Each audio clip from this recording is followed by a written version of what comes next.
everyone, welcome to the sociology class. I hope you all are doing good.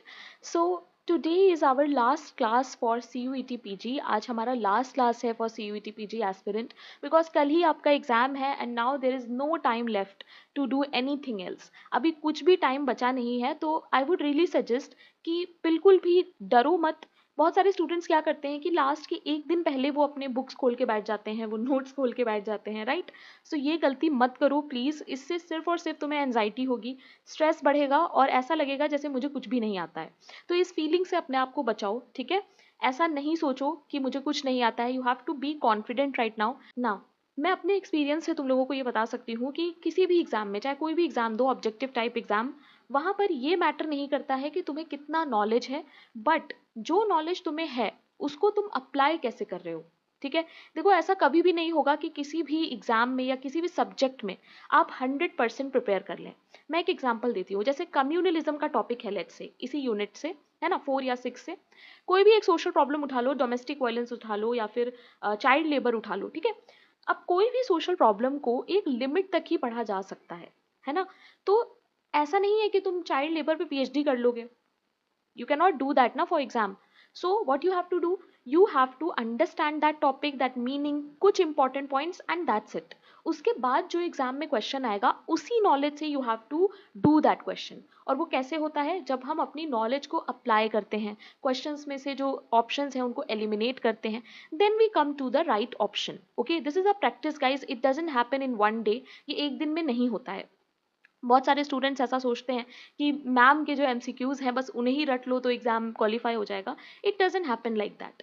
You have to see the important question, but you have to also understand कि ये question जो है इसको eliminate करके कैसे करा है. You are understanding. तो इस तरीके से आपको अपने एग्जाम में भी करना है.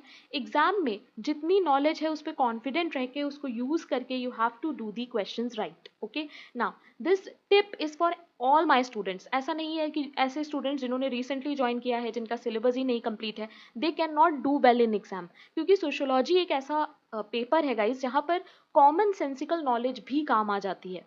बहुत सारे ऐसे फैक्ट्स हो सकते हैं जो आपको ना पता हो, बट बहुत सारे ऐसे क्वेश्चंस भी होते हैं जहाँ अगर आप अपना कॉमन सेंस यूज करेंगे तो आप क्वेश्चन कर लेंगे. क्योंकि देखो, सारे ही स्टूडेंट्स यहाँ पे ग्रेजुएट हैं. कोई भी ऐसा स्टूडेंट तो नहीं है जो 12th से है, जो जिसने अभी कुछ ग्रेजुएशन में भी नहीं पढ़ा है ना. तो नॉलेज तो है आपको, चाहे वो किसी भी तरह से हो, right. So please make sure that right now you don't make your self feel stressed.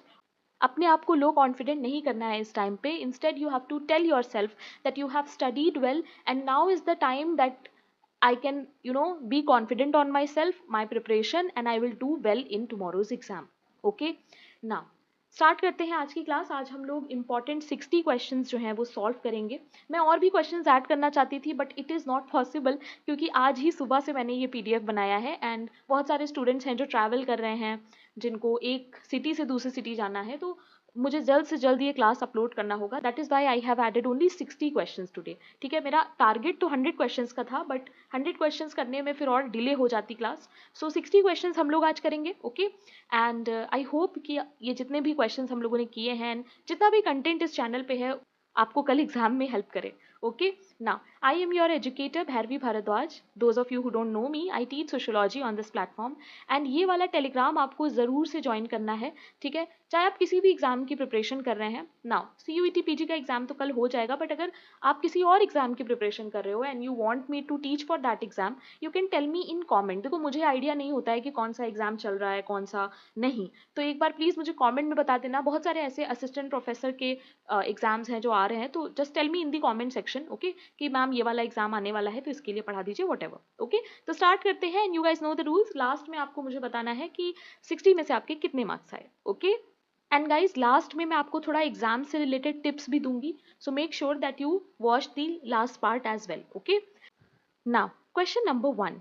Which 5-year plan emphasizes on the family planning program. इसमें से कौन सा 5-year प्लान है जिसमें हम लोग देखते हैं फैमिली प्लानिंग के बारे में. 5th 5-year plan, 4th, 1st, 3rd. Now यहाँ पर एक प्रॉब्लम थी गाइज, बहुत सारे सोर्सेज जैसे विकीपीडिया पे अगर तुम लोग देखोगे तो 6th 5 ईयर प्लान दिखेगा वहाँ पे, ठीक है। अब यहाँ पर देखो 5 ईयर प्लान तो है नहीं, तो मैंने क्या किया था कि मैंने गवर्नमेंट वेबसाइट पे जाके 5 ईयर प्लान का पीडीएफ देखा था एंड वहाँ से मुझे जो आंसर मिला है I am going with that answer. ChatGPT में देखोगे तो थर्ड 5 ईयर प्लान दिखाएगा, but that is not correct. Okay, now what will be the correct answer? The correct answer is B. Please remember, fourth 5 year plan में सबसे पहले family planning की बात हुई थी। ओके, अच्छा, आज की क्लास में सारा फैक्ट्स है तो हम लोग जल्दी से क्लास को खत्म करेंगे। मैं नहीं चाहती हूँ फालतू में 1 घंटे की क्लास हो। आई वांट कि अगर 40 मिनट्स में भी सारे क्वेश्चंस हो रहे हैं तो हो जाए, बिकॉज आई वांट कि तुम लोगों का टाइम बचे। ओके, ना question number 2, national population policy was adopted in, कब आई थी नेशनल पॉपुलेशन पॉलिसी? इस तरह के क्वेश्चंस आते हैं गाइस, और ये सारे क्वेश्चंस जितने मैंने आज की क्लास में ऐड किए हैं वो ऑलरेडी किसी ना किसी पेपर में आए हुए हैं, they are not made by me. Okay, last year I think जो मैंने यूनिट वाइज एमसीक्यूज कराए थे यूनिट 4 और 6 के, वो अलग अलग करवाए थे, और उसमें जो क्वेश्चंस थे वो मैंने खुद बनाए थे, वो मैंने कहीं से लिए नहीं थे, ठीक है ना। क्या होगा बताओ? 1986, 71, 76, 74। सब लोग आई होप मुझे चैट में आंसर दे रहे हो। देखो फोकस यहाँ पे ये रखो कि तुम लोगों को कुछ नॉलेज हो, पता चले, रैदर देन कितने मार्क्स आए, ठीक है, वो इतना इंपॉर्टेंट नहीं है, बट चीजें पता चले, that is more important. The correct answer is B. 1971 में आई थी first national population policy, please remember. इसके अलावा और भी ईयर्स हैं, बट ऑप्शन के अकॉर्डिंग हम जाएंगे। Okay, now question number 3, the causes of decline in mortality rate is due to what? Mortality rate decline हो रहा है, इसका रीजन क्या हो सकता है? Elimination of famines, control of epidemics, health care programs, या फिर all of these? What will be the correct answer? Easy question है। The correct answer is D. Mortality rate अगर कम होगा तो इसके रीजंस ये सारे ही हो सकते हैं। अगर फेमाइन एलिमिनेट हो जाएगा तो भी डेथ्स जो है वो कम होंगी, है ना। एपिडेमिक्स को अगर कंट्रोल कर लेंगे तो भी डेथ कम होंगी, राइट। और अगर हमारा हेल्थ केयर प्रोग्राम अच्छा होगा तब भी डेथ कम होंगी। So all of these. Now, question number 4, actual reproductive performance denote what? Fecundity, fertility, marriage, and sterility. What will be the correct answer? Actual reproductive performance को हम क्या कहते हैं?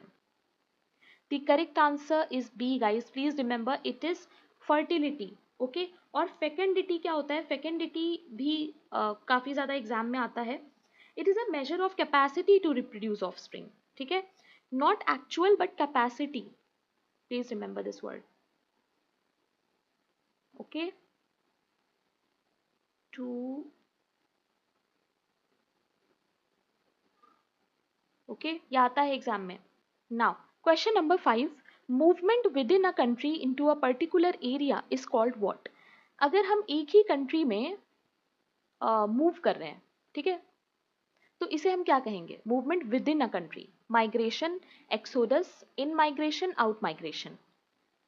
The correct answer is C. जिन्होंने C answer दिया है very good. और जब हम लोग एक कंट्री से दूसरी कंट्री में जाएंगे तो वो क्या हो जाएगा? Out migration. ओके,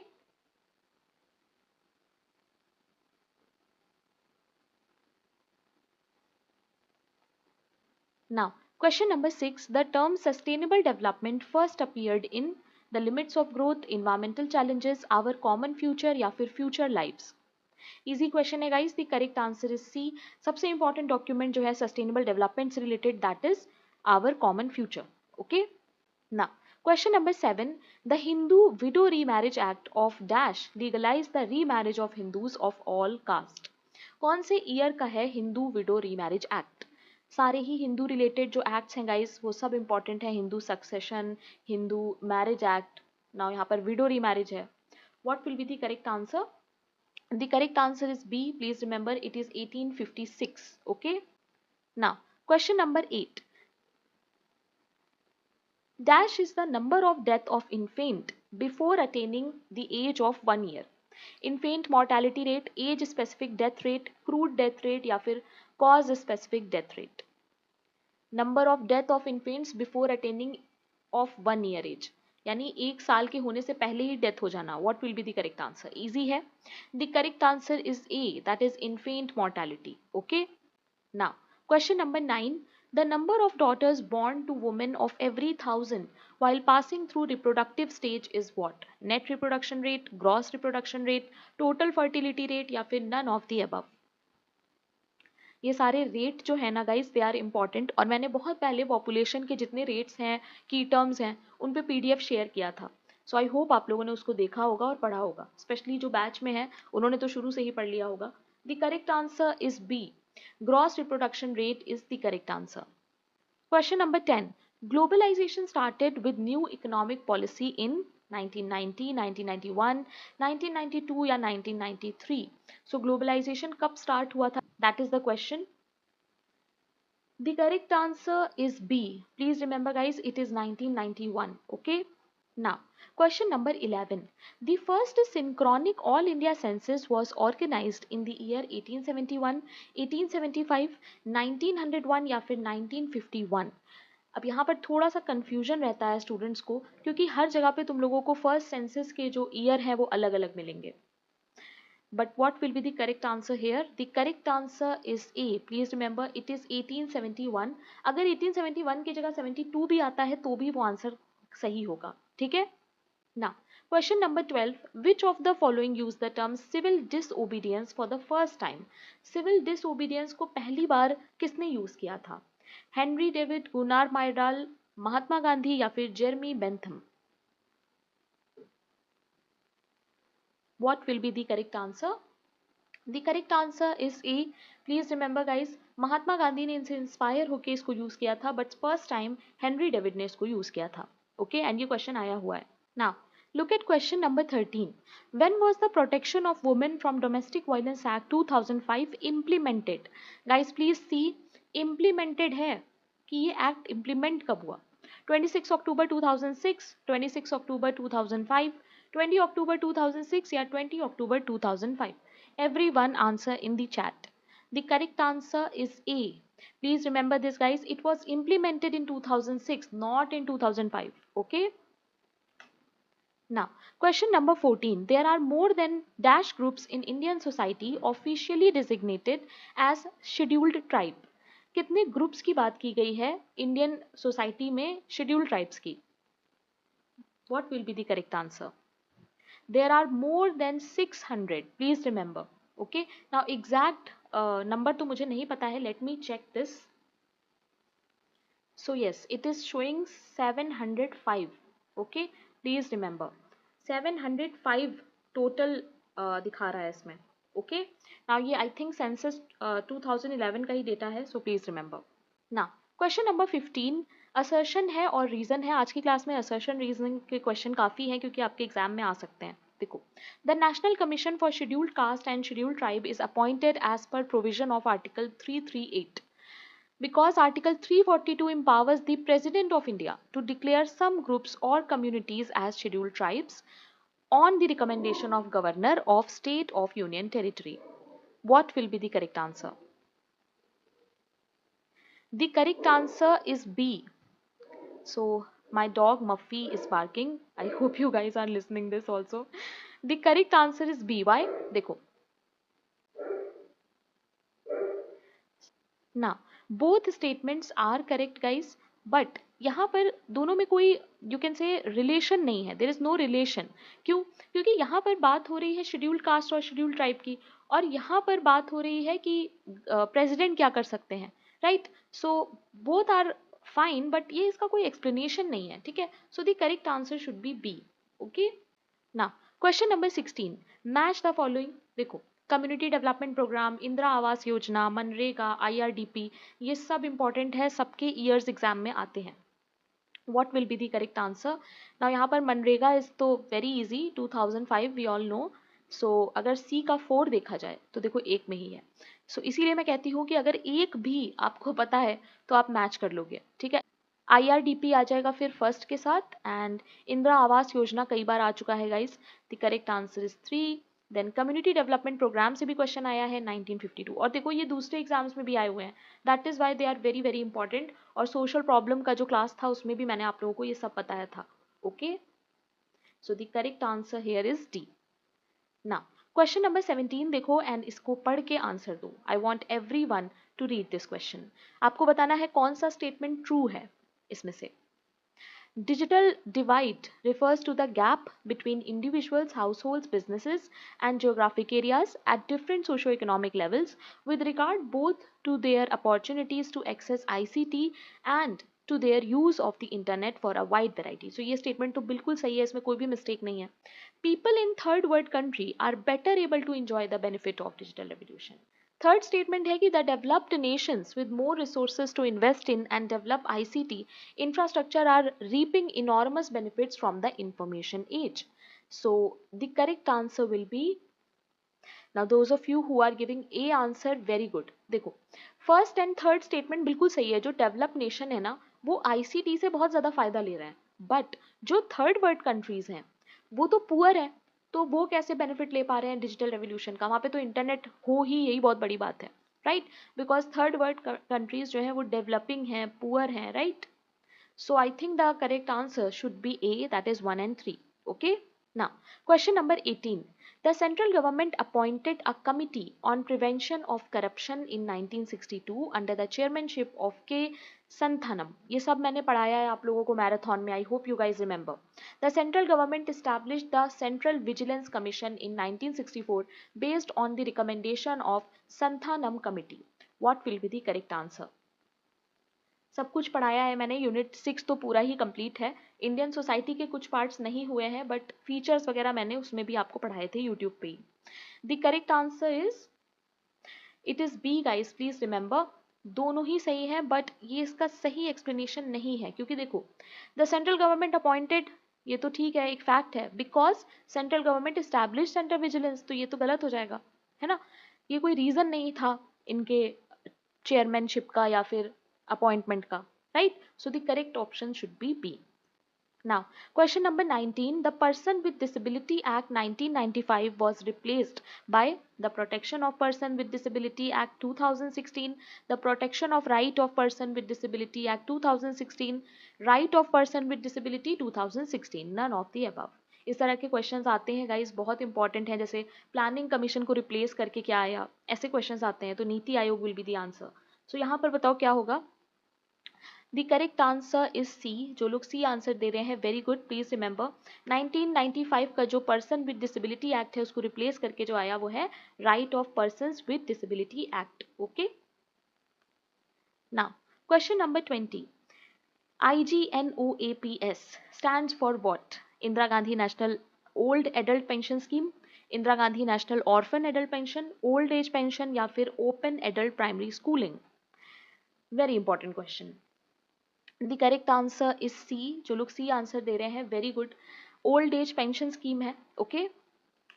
सारे फैक्ट्स जो आज की क्लास में है प्लीज उसको याद रखना, ठीक है. क्या पता एग्जाम में किस तरह से यूज हो जाए ना. यहाँ पर भी देखो स्टेटमेंट्स दिए हैं, आपको बताना है कौन सा सही है और कौन सा गलत है. Intergovernmental panel on climate change. Now many of you will think कि मैम क्लाइमेट चेंज क्यों, इन्वायरमेंट का टॉपिक तो नहीं है. बट कभी कभी एनटीए ऐसे क्वेश्चंस पूछ लेता है, सो दैट इज वाई थोड़ा सा हमें जीके इन्वायरमेंट ओरिएंटेड भी देखना है. Okay. So what will be the correct answer. पहला कह रहा है कि IPCC is an international body established by United States after the Second World War. It provides government with information related to climate change and prepare comprehensive assessment. The correct answer is B. देखो पहला statement बिल्कुल गलत है. क्यों? क्योंकि यहाँ पर second world war है. ऐसा कुछ भी नहीं है कि सेकेंड वर्ल्ड वॉर के बाद ही आया आईपीसीसी, बहुत बाद में आया था ये तो, ठीक है. अच्छा, आईपीसीसी का फुल फॉर्म भी याद रखना. जितना भी आज की क्लास में जीके है प्लीज उसको याद रखना, ठीक है. हो सकता है एग्जाम में वो यूज हो. So B will be the correct option, क्योंकि सेकेंड वाला ऑप्शन जो स्टेटमेंट है वो सही है. ओके. ना question number 22. Green Revolution resulted in tremendous increase in crop production because Green Revolution converted agriculture as an industrial system and adopted modern methods and technology. Now, यहाँ पर repeat हो गया है question, so please ignore this error. Okay? Now, अब देखो question and answer दो. क्या green revolution की वजह से क्रॉप प्रोडक्शन बढ़ा? क्योंकि ग्रीन रेवोल्यूशन में एग्रीकल्चर में हमें इंडस्ट्रियल सिस्टम दिखा, मॉडर्न मेथड आ गए, that is why. So the correct option is A. बिल्कुल सही है. Green revolution resulted in increase in crop production. Green revolution की वजह से क्रॉप प्रोडक्शन इसीलिए बढ़ा क्योंकि हमने मॉडर्न मैथड्स एंड टेक्नोलॉजी का यूज करना शुरू कर दिया. सो एकदम सही रीजन है. ओके. ना क्वेश्चन नंबर 23. पॉक्सो एक्ट जो है उसमें पॉक्सो स्टैंड्स फॉर व्हाट. इस तरह के क्वेश्चंस आते हैं गाइस, तो प्लीज गलत मत करना. बताओ क्या होगा इसका answer. The correct answer is A. Please remember it is protection of children from sexual offences, ठीक है, एंड नहीं होगा, इसमें गलत मत करना। Now, question number 24, again assertion and reason. देखो, the Rehabilitation Council of India is a statutory body set up under the Rehabilitation Council of India Act 1992 because the council is responsible for regulating the training policies and programs for various categories of professionals in the area of rehabilitation and special education. What will be the correct answer? The correct answer is ए। दोनों ही statement सही हैं and दोनों एक दूसरे को सही से explain कर रहे हैं। Relationship is good. बिकॉज लगाओगे तो समझ में आएगा। देखो, मैंने ये क्वेश्चन क्यों ऐड किया है, क्योंकि रिहैबिलिटेशन काउंसिल ऑफ इंडिया जो है वो तुम्हारे अफर्मेटिव एक्शन जो टॉपिक है उसके साथ जा सकता है, जहां पर हम लोगों ने रिजर्वेशन वगैरह पढ़ा था। ठीक है, प्लीज रिमेंबर, ये वो एक्शंस होते हैं जो पॉजिटिव चेंजेस लाने के लिए गवर्नमेंट करती है, right? So Rehabilitation Council of India is also, you can say, action in this, right? Statutory body है, please remember, year याद रखना and objective भी याद रखना, okay? Training policies and programs for various categories, ठीक है, rehabilitation के लिए। Now, question number 25. Dash is a comprehensive scheme undertaken by Government of India for prevention of trafficking with 5 specific components: prevention, rescue, rehabilitation, reintegration and repatriation. What will be the correct answer? Swadhar, Priyadarshini या फिर Ujjwala? What will be the correct answer?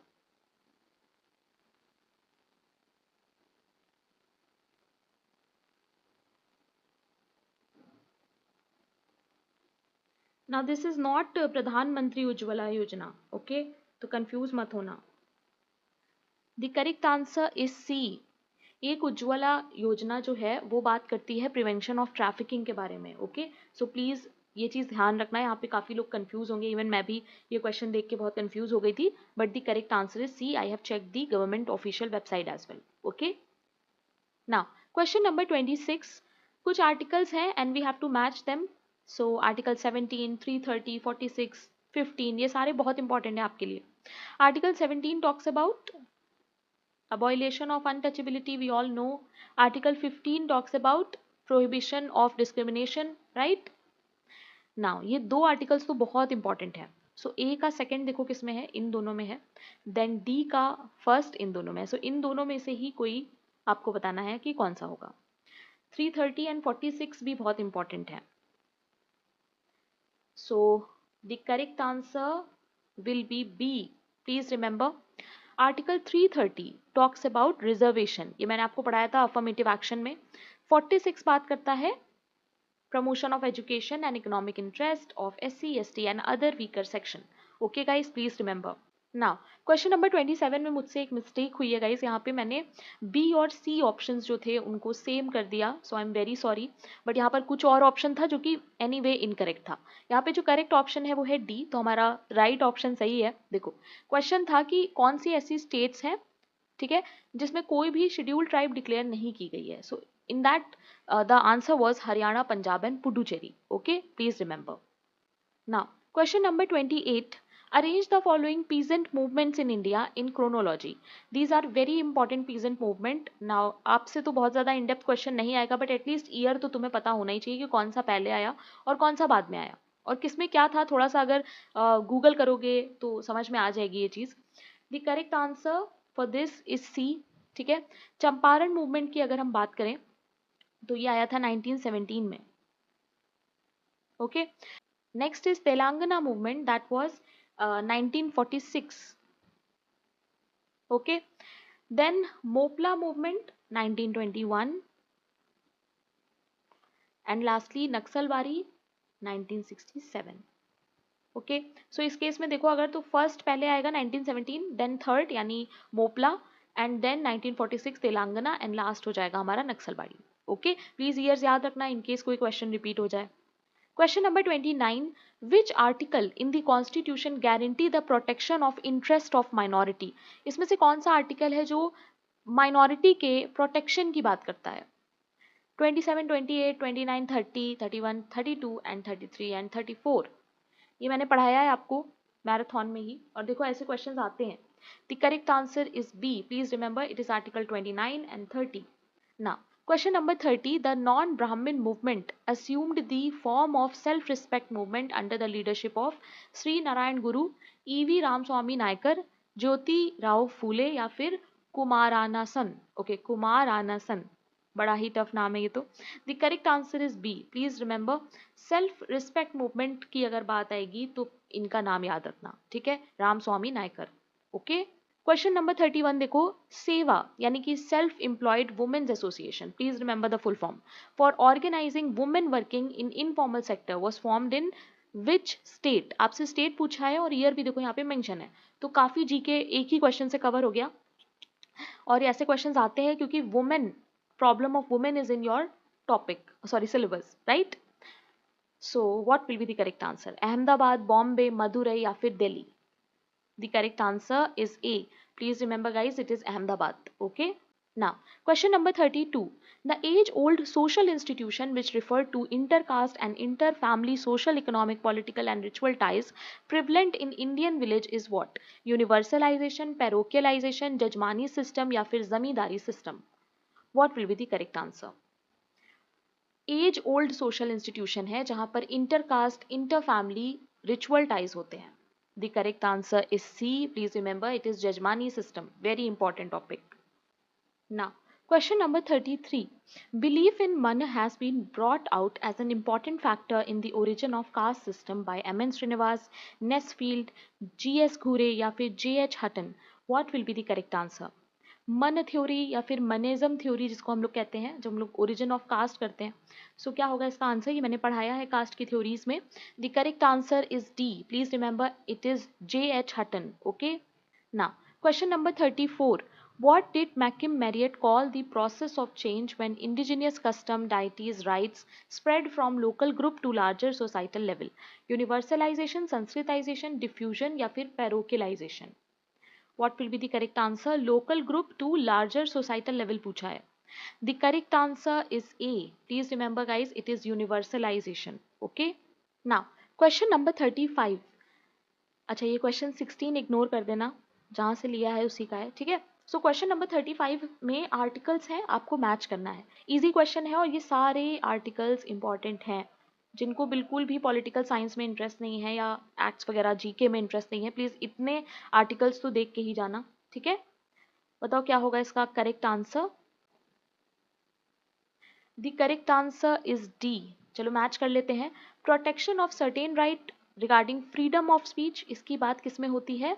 It is article 19. Please remember. Equality of opportunity की बात किसमें होती है? Article 16 में. Then reservation of seats in legislative bodies for SCs and STs. So इसकी बात होती है आर्टिकल 334 में. Okay. Now next is national commission for SC and ST. The correct answer will be E, that is 338. Scheduled caste की बात करें अगर तो आर्टिकल 341. एंड लास्टली अनटचेबिलिटी की बात किसमें होती है? It is article 17. Okay guys. Now all are important, so please exam में गलत मत करना. ओके. Now question number 36.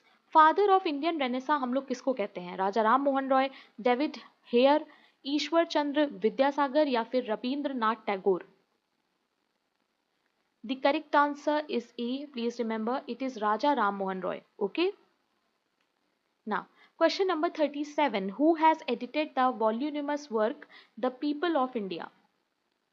किसकी बुक है ये? K S. Singh, John Forbes Watson, John William Kaye या फिर Herbert Risley, J H. Hutton? The correct answer is B guys. Please remember, ये क्वेश्चन आया हुआ है. ओके.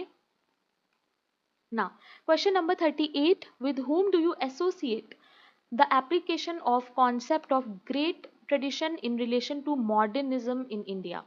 ग्रेट ट्रेडिशन के कॉन्सेप्ट को अप्लाई किसने किया है? Robert Redfield, McKim Marriott, Milton Singer या फिर Yogendra Singh? The correct answer is C guys. Please remember, it is Milton Singer. Why? Because इनकी एक बुक ही है इसके ऊपर, that is when a great tradition modernizes. Okay.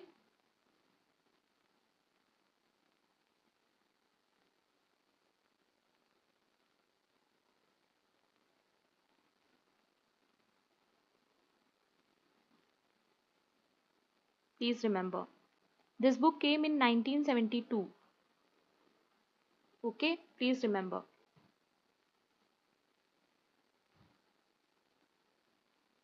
Now, question number 39. Sir Charles Wood's name is associated with administrative reform in pre-independent India, political reform in pre-independent, legal reform या फिर educational reform.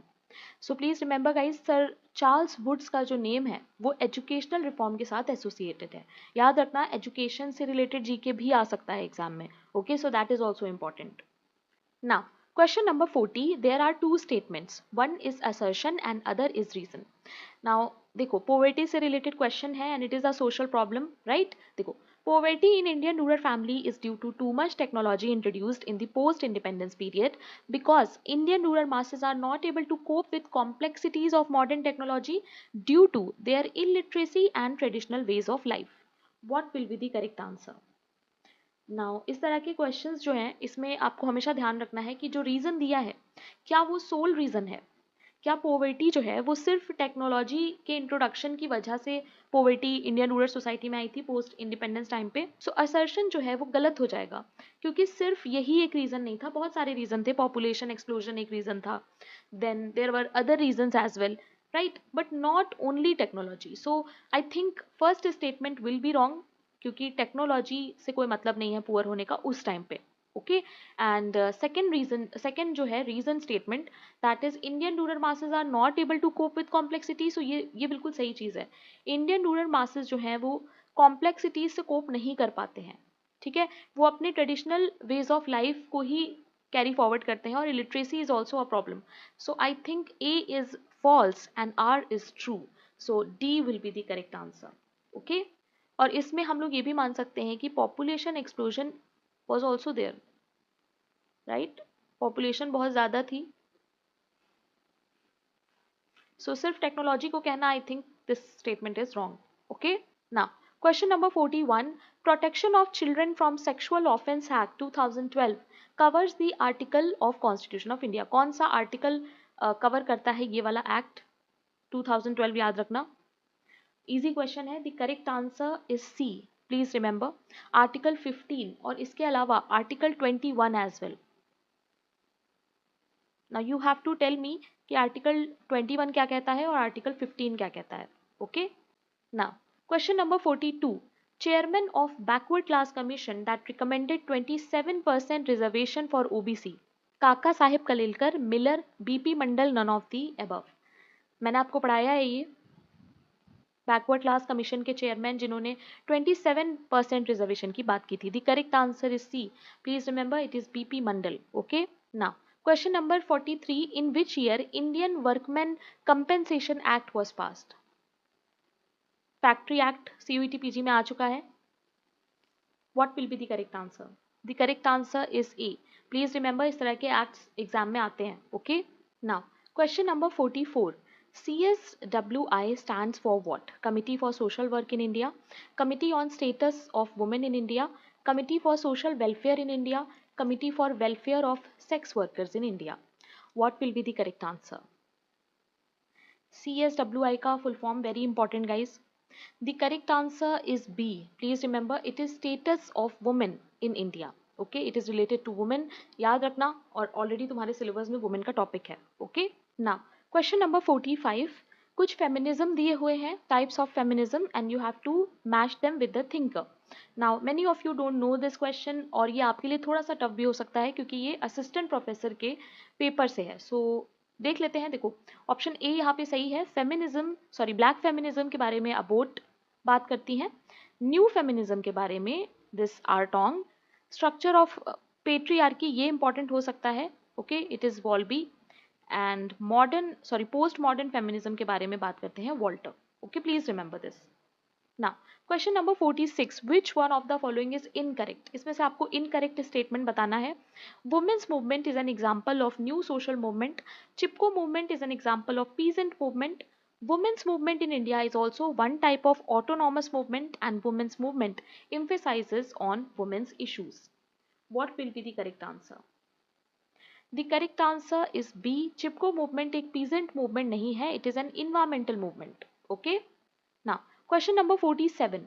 Which of the following event compelled the national government to shift its emphasis on women's program from welfare to development? Declaration of 1985, 87, Women's World Congress या फिर Association of Indian Universities? What will be the correct answer? The correct answer is B, guys. Please remember it is Declaration of 1975. Okay? Now, question number 48. Which one of the following is the first comprehensive document on status of women in India? मैं थोड़ा सा जल्दी class को कर रही हूँ over because मैं चाहती हूँ आप लोग स्पीड बढ़ा के ही क्लास को देखो बाद में, राइट, ताकि एक बार सारे फैक्ट्स आपके रिवाइज हो जाएं और एग्जाम है कल तो इसलिए ना क्या होगा इसका आंसर बताओ। पहला कॉम्प्रिहेंसिव डॉक्यूमेंट क्या था on status of women, very important, towards equality, national perspective plan for women, report for national commission for self employed women, ये सारे ईयर्स याद रखना please, national policy for empowerment of women 1996, the correct answer is A, please remember it is towards equality 1974। Okay, ये बहुत बार आया है exam में। Now, question number 49. Who among the following developed the model of Malik, Mazdoor and Kisan for understanding the class structure of rural society? किसने मालिक मजदूर किसान या मालिक किसान मजदूर पे बात किया है? Daniel Lerner, Thorner, Dipankar Gupta, Andre Beteille. Very important question, the correct answer is B. बहुत सारे लोगों को ऐसे क्वेश्चंस तो इजी ही लग रहे होंगे, राइट, बट एग्जाम में आते हैं गाइस। ओके, ना डाउरी प्रोहिबिशन एक्ट से बहुत बार क्वेश्चन आ चुका है और मैं पूरा अच्छे से आप लोगों को यूट्यूब पे पढ़ा चुकी हूँ, 1961 में आया था ये। Okay, now question number 51। देखो, असर्शन रीजनिंग है, domestic violence specially violence against women has remained a burning issue in society in India because most society in India has remained patriarchal. Now what will be the correct answer? सब लोग इसका answer chat में दो। Easy question है, the correct answer is ए। दोनों statement सही है और ये इसका करेक्ट एग्जाम्पल भी है, क्योंकि हमारी सोसाइटीज बहुत ज़्यादा पेट्रियार्कल है अभी भी, इसीलिए डोमेस्टिक वायलेंस जो है वो बहुत ज़्यादा इंडियन सोसाइटी में है। Okay, now question number 52. Panchayati Raj system is based on principle of what? Administrative through government officials, effective central administration for improvement of village, democratic decentralization of administration या फिर rule of law through panchayat? What will be the correct answer? The correct answer is C, guys. Please remember, Panchayati Raj is related, or you can say based on the principle of democratic decentralization. Okay. Question number 53. Which organization initiated MOOCs in India? DST, UGC, CSIR, AICTE. The correct answer is D, that is AICTE. Now इसका full form क्या होता है? इसका full form I think All India teaching करके कुछ होता है, I don't remember guys, please एक बार चेक कर लेना, बट हाँ मूक का तो मुझे पता है, that is massive open online course.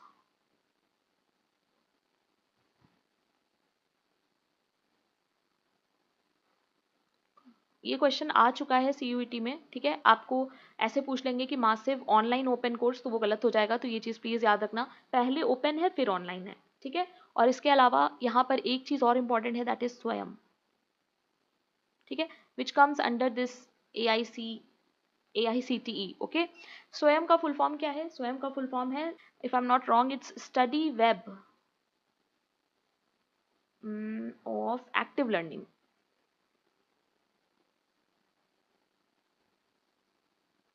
For young aspiring minds। Okay, please remember this, कभी कभी स्वयं का फुल फॉर्म भी पूछ लेते हैं, ठीक है। Now question number 54। National literacy mission was established in the year 1988, 1999, 1996 या फिर 2000? What will be the correct answer? The correct answer is A, that is 1988. Please remember. Question number 55. Vidwan scheme of MHRD is aimed at awarding national professorship to faculty, promoting entrepreneurship among faculty, making available e-resources या फिर creating a database national research network. What will be the correct answer? The correct answer is D, guys. Please remember, Vidwan एक database है, okay, created by government. Please remember. Question number 56. The SC and ST Prevention of Atrocities Act, ये भी मैंने आपको marathon में बताया था, और देखो क्वेश्चन आते हैं ऐसे इंपॉर्टेंट जो आपके डायरेक्टली सिलेबस के टॉपिक से मैच हो रहे हैं। The correct answer is B, 1989. Please remember. Question number 57. Communalism is what? Group based interest, interest based on religion and language, collectivism या फिर linguistism? What will be the correct answer? Easy है, the correct answer is B. मैंने आपको पढ़ाया है communalism क्या होता है. Question number 58. When was Juvenile Justice Act 2015 implemented? Juvenile Justice Act 2015 कब implement हुआ था ना? Juvenile Justice Act जो है इसमें कई सारे acts हैं जो मैंने आपको मैराथन सेशन में बताए थे. डेट बताओ इसकी. The correct answer is B guys. जो लोग B आंसर दे रहे हैं वेरी गुड. 15 जनवरी 2016 को ये इम्प्लीमेंट हुआ था. ठीक है, तो दो इंपॉर्टेंट एक्ट्स हैं जिनके इम्प्लीमेंटेशन आज आपने देख लिया. क्वेश्चन नंबर 59 देखो. In Indian constitution provision that empower the state to make special arrangements for women and children, ये किस में आएगा? Article 12, 15, 21, 37. The correct answer is B. Please remember it is article 15. Okay. Now, question number 60 and the last question of today's class. The social term scheduled caste was first coined by Government of India Act 1990, Government of India Act 1935, Constituent Assembly of India 1946 या फिर First Amendment to Indian Constitution 1951. So please remember scheduled caste जो है वो 1935 में आया था and it was by Simon Commission. ये भी याद रखना. ओके, एग्जाम में क्वेश्चन आता है. So that's it for 2025 CUET PG aspirants. I hope कि जितना भी हम लोगों ने इन कुछ मंथ्स में पढ़ा है वो सब आपको कल एग्जाम में हेल्प करे. And there are some tips that I want to give to all my learners. First is that you do not study late night. आपको देर रात तक नहीं पढ़ना है. भले एग्जाम आपका 4 PM है बट टाइम से सो जाना ताकि कल बिल्कुल फ्रेश माइंड से उठो. ठीक है, सो make sure that you sleep at least 7, मैं तो कहूँगी 7 to 8 आवर्स. ठीक है, जितना ज़्यादा अच्छे से सोगे उतना ज़्यादा दिमाग जो है वो रिलैक्स रहेगा. ठीक है, so don't do this mistake कि रात भर पढ़ रहे हो. ये गलती मत करना, एग्जाम में जाके सब खिचड़ी हो जाएगा. ओके ना, ईट लाइट एंड हेल्दी. अच्छा, तुम लोगों का जो एग्जाम है वो 4 PM है, तो ऐसा मत करना कि लंच में खा लिए छोले भटूरे एंड एक ग्लास लस्सी पी ली और उसके बाद एग्जाम देने जा रहे हैं. ये मत करना. ठीक है, कुछ लाइट खाना, कुछ हल्का फुल्का खा लेना ताकि एनर्जेटिक रहो, एग्जाम के टाइम पे नींद ना आए. ठीक है, that is the only motive ना. एडमिट कार्ड और ID प्रूफ रात में ही चेक करके रख लेना प्लीज. इसको लेके बहुत होता है प्रॉब्लम कि मैम सेंटर पहुंच गए, एडमिट कार्ड नहीं था, ID प्रूफ गलत ले आए, तो ये सारे कंफ्यूजन से बचना. ओके, जो भी तुम्हारा सेंटर है एग्जाम सेंटर, वहां पे टाइम से पहले ही पहुंच जाना, क्योंकि कभी कभी क्या होता है ना, किस तरह की अनसर्टिनिटी हमारे सामने आ जाए हमें खुद नहीं पता होता है. ट्रैफिक जैम हो जाता है, कभी रास्ते बंद हो जाते हैं, है ना, बहुत सारी प्रॉब्लम्स हो जाती हैं. तो मेक श्योर कि आप लोग अपने टाइम से थोड़ा पहले ही सेंटर पे पहुंच जाओ. ओके ना, read questions very carefully guys please. सारे क्वेश्चंस को बहुत ध्यान से पढ़ना. ऐसा मत करना कि जल्दी जल्दी में कर दिया, ओवर कॉन्फिडेंट हो गए कि अरे सब कुछ आता है, तो ये मत करना. एक एक क्वेश्चन पे एटलीस्ट 2 मिनट 1 मिनट अच्छे से देना उसको और तब टिक करना. ठीक है, सबसे पहले क्या करना है आपको, सबसे पहले आपको वो क्वेश्चंस करने हैं जिसमें आप 100% श्योर हैं. उसके बाद आपको उन क्वेश्चंस पे आना है जिसमें आपका 70-80% गेस है, यानी अगर आपको लग रहा है कि अच्छा ये हो सकता है, ये लॉजिक है, तो उन क्वेश्चंस को अटेम्प्ट करो. और लास्ट में वो क्वेश्चंस देखना जिनका बिल्कुल आइडिया नहीं है. कुछ ऐसे क्वेश्चंस आ जाते हैं ना, लाइक 5-6 क्वेश्चन जो क्लूलेस हैं, तो उनको बिल्कुल लास्ट में टाइम देना. ठीक है, पहले वो करना जिसमें तुम्हें 100% क्लैरिटी है ना. एलिमिनेशन टेक्निक को जरूर यूज करना. जितना भी अभी तक पढ़ा है, जितनी नॉलेज हो गई है, उसको अप्लाई करके एलिमिनेट करने की कोशिश करना कि अगर ये ऑप्शन नहीं होगा तो क्यों नहीं होगा. ठीक है ना, टाइम को प्लीज अच्छे से मैनेज करना क्योंकि इस बार टाइम कम कर दिया है एग्जाम में, 90 मिनट्स का ही टाइम है. तो मेक श्योर कि बहुत ज्यादा आराम आराम से भी ना करना कि पता चला पेपर ही छूट गया. ठीक है, तो ये गलती मत करना. दूसरा, attempt only if you have 70-80% confidence. Chance मत लेना, निगेटिव मार्किंग है. ऐसा मत करना कि जाके सब में चांस ले लिया, तुक्के लगा दिए और फिर निगेटिव मार्किंग हो गई. प्लीज ये मत करना. ठीक है, 60% भी अगर कॉन्फिडेंस है तो ही वो क्वेश्चन अटेम्प्ट करना, अदरवाइज उसको स्किप कर देना. ठीक है, बहुत सारे स्टूडेंट्स ये गलती करते हैं कि उनको नहीं पता है आंसर क्या होगा, बट वो अक्कड़ बक्कड़ बम्बे वो कर रहे हैं एग्जाम में, या फिर जय माता दी करके टिक कर रहे हैं. So please don't do all this. Okay ना, stay calm and stay confident. शांत रहो और कॉन्फिडेंट रहो. सेंटर पे जाना है, कुछ नहीं बोलना है, किसी से कोई बात नहीं करनी है. सीधे जाके अपने जो भी क्लास है, लैब है, वहां पे जाके बैठ जाओ एंड किसी से डिस्कस मत करो कोई क्या बोल रहा है, इतना आया उतना आया. Don't go into all those things, ठीक है। जस्ट अच्छे से जाके अपना नॉलेज जो भी पढ़ा है उसको यूज करना है कल। So all the very best to all my learners. मेरी तरफ से आई वॉन्ट कि सबका अच्छे अच्छे यूनिवर्सिटीज़ में एडमिशन हो जाए, बट ऐसा पॉसिबल नहीं है क्योंकि हमारा सिस्टम ऐसा है कि इतनी सीट्स ही नहीं है जितने बच्चे हैं, राइट। बट प्लीज़ अपना 100% देना, and my wishes are always with you, okay. Now those of you who are watching me for the first time, don't forget to subscribe as I always say, and this is the telegram that you have to join, क्योंकि अभी इस पे मैं PDF upload कर दूंगी सारे unit wise marathon जो हम लोगों ने किए। And this is my personal telegram, तो कोई भी डाउट है, प्रॉब्लम है, you can reach out to me, okay. Now ये ऐप है जो तुम लोग डाउनलोड कर सकते हो, लिंक वगैरह सारा चैनल पे इन्फॉर्मेशन मिल जाएगा। सो ठीक है, एग्ज़ाम अच्छे से करना है एंड बिल्कुल भी पैनिक मोड में नहीं आना है, स्ट्रेस नहीं लेना है, एनजाइटी को बिल्कुल दूर रखना है और अच्छे से एग्ज़ाम करना है, okay. And I will be there, I will be waiting for you all. तो आके मुझे बताना एग्ज़ाम में क्या आया, कैसा हुआ and everything. So I will see you all again. तब तक के लिए bye bye and keep learning.